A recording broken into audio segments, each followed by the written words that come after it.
I first came in there, my goal was to not tackle him onto Stu.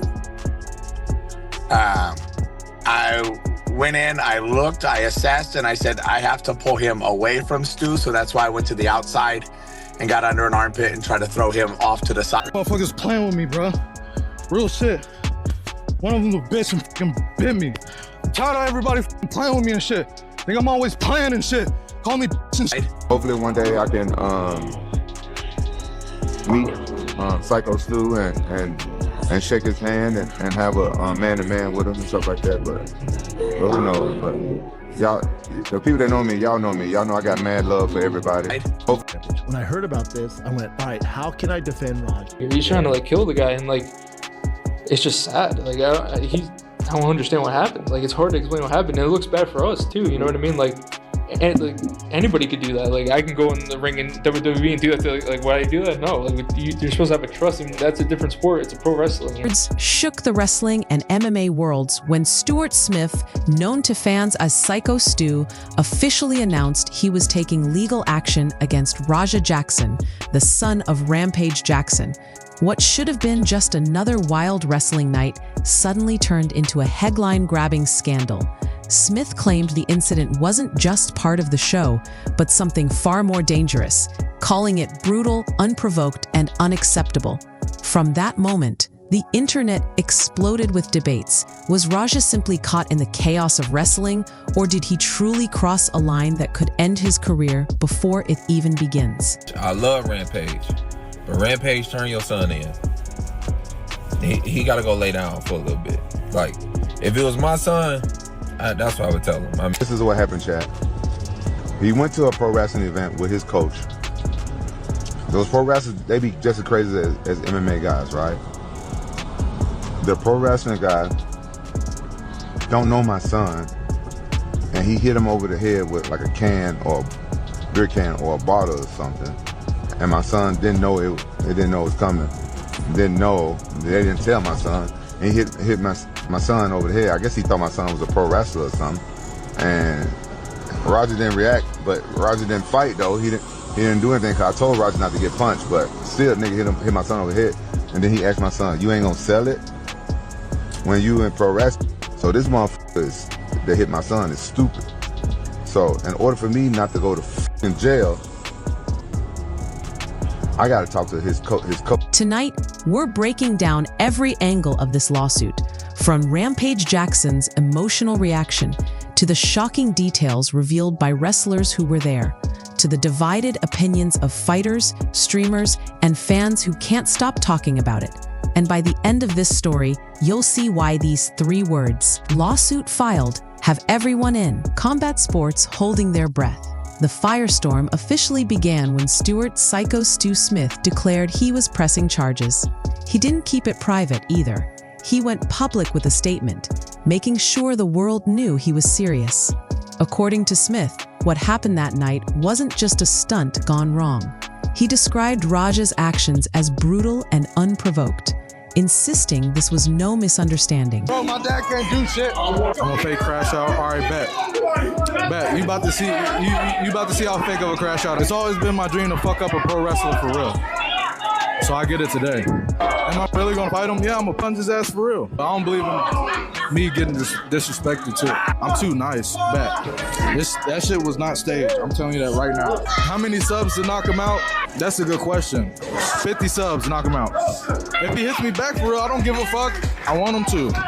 Y'all want me to teabag him? People think this shit's sweet. People think this shit's a fucking game. Hey, you're right, Joel. There's absolutely no fucking words at all, bro. At all. It's disgusting. It's just disturbing, disgusting. And Kick as a whole needs to do better, bro. Straight up, bro. Straight up. I'll just tell you guys this. I think that there needs to be some type of policy change. Some certain Kick staff need to be held accountable. Moderation need to be held accountable. And there needs to be change immediately. No scripted moment of entertainment. By putting the words "lawsuit filed" front and center, Smith made it clear this was about accountability and justice, not just personal payback. His message was sharp. This wasn't about clout. It was about stopping a dangerous precedent before it spiraled out of control. Instantly, his post went viral.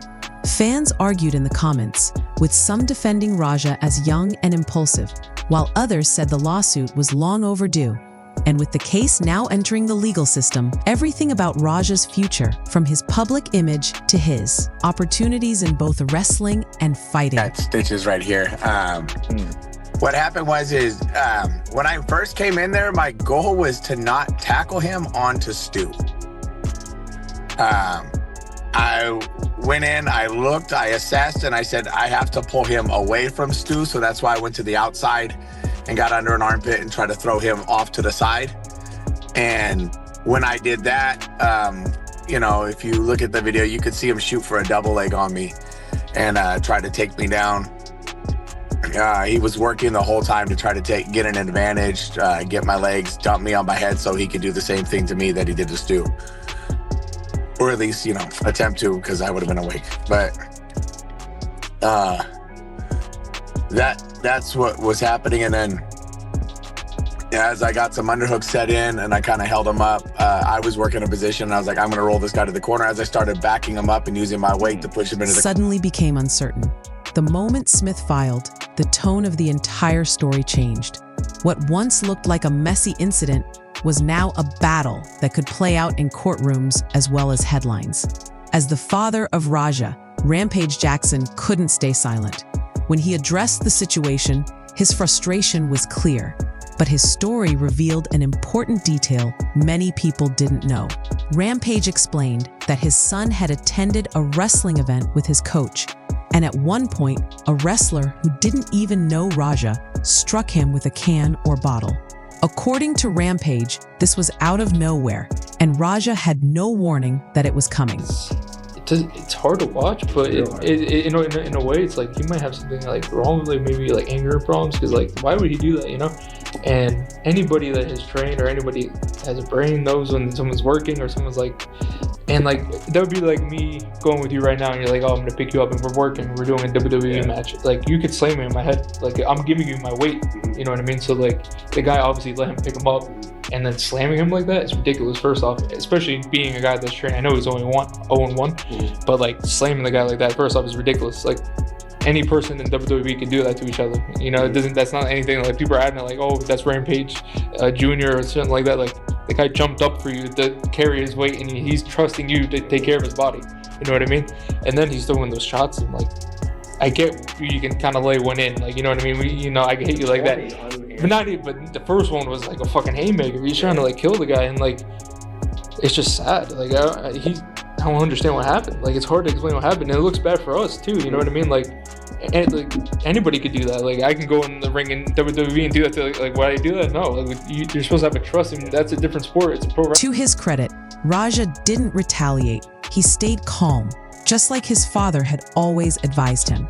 But for Rampage, that initial hit was enough to make his blood boil. He admitted it took everything in him not to intervene directly, and that he had to speak with Raja's coach to keep himself from doing something he might regret. For Rampage, the issue wasn't just about wrestling or entertainment. It was about his son being blindsided and disrespected.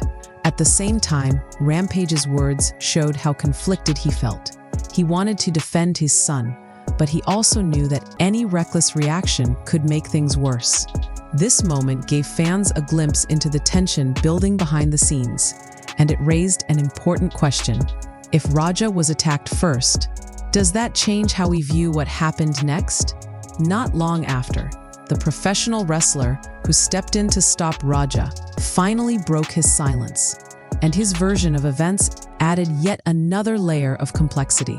According to him, his main goal that night was simple: protect Stuart Smith. He said that when he entered the ring, he was focused on pulling Raja away, not escalating things further.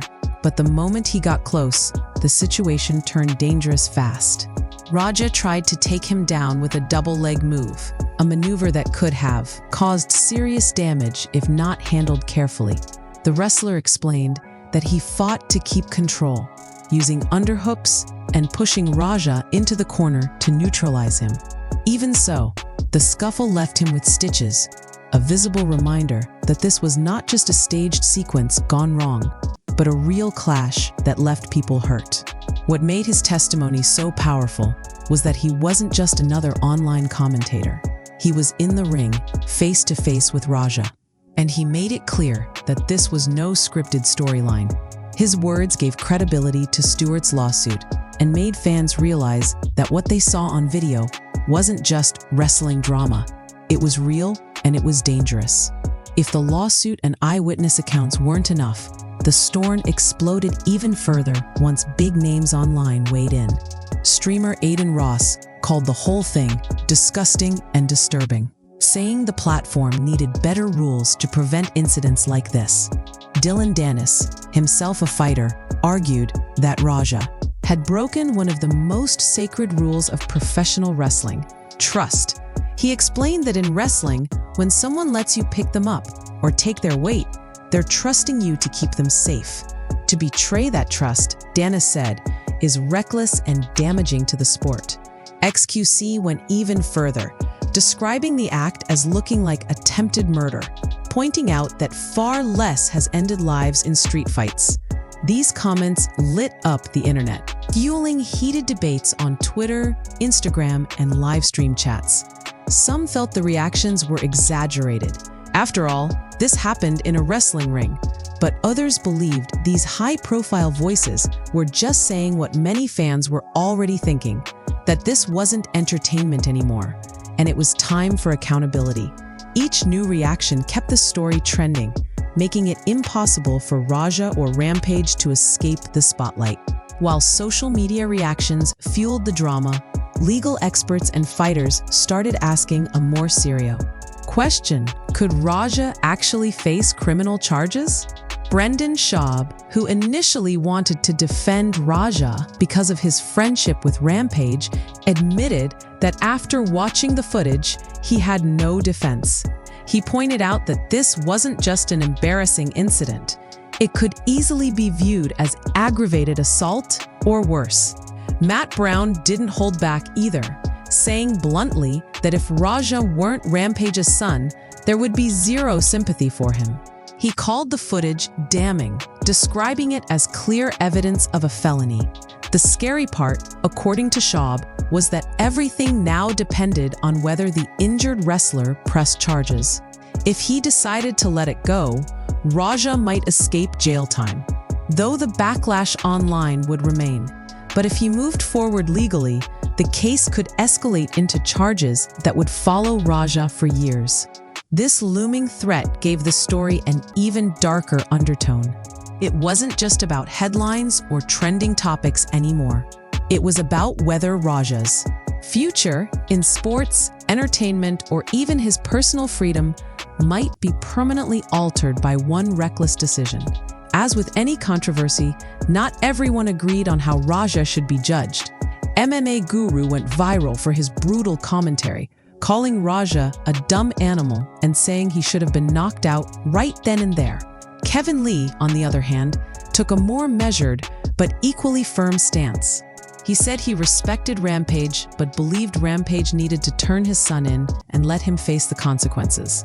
For Lee, accountability was the only way Raja could grow from this.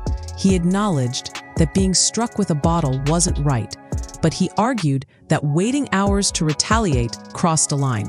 To him, that wasn't self-defense, it was premeditated and unfair. These contrasting takes showed just how divided the community was. Some people wanted to give Raja the benefit of the doubt because of his father's reputation. Others believed that no amount of family legacy could excuse what they saw.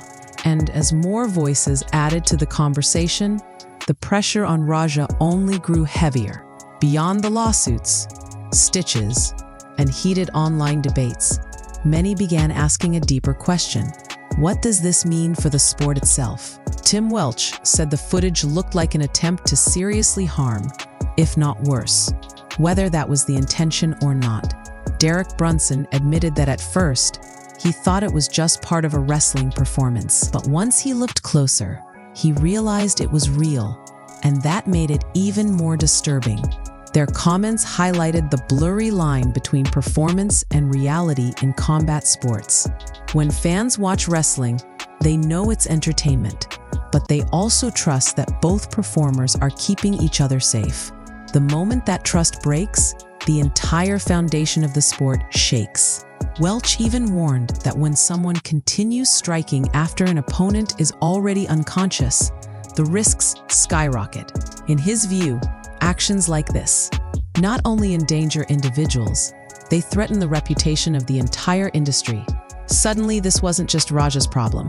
It was a reminder to every fighter and performer that one reckless move can damage more than just one career. Finally, Chael Sonnen added his perspective, pointing out a key detail that many overlooked. The police already have the video evidence, but they're waiting. Why? Because everything depends on the official statement of the injured wrestler. Syko Stu. If his injuries are serious, like broken bones or missing teeth, then the charges Raja could face might escalate quickly. But until Stu speaks directly to the authorities, the case remains in limbo. Rampage, for his part, has expressed hope that one day he can sit down with Stu, shake his hand, and talk man to man. It's a reminder that behind the headlines are real people trying to find some kind of resolution. Still, for Raja, the road ahead looks uncertain. His reputation is already stained. And even if no charges come, the internet rarely forgets. Whether he recovers and rebuilds, or whether this incident defines his career forever, is a question only time will answer.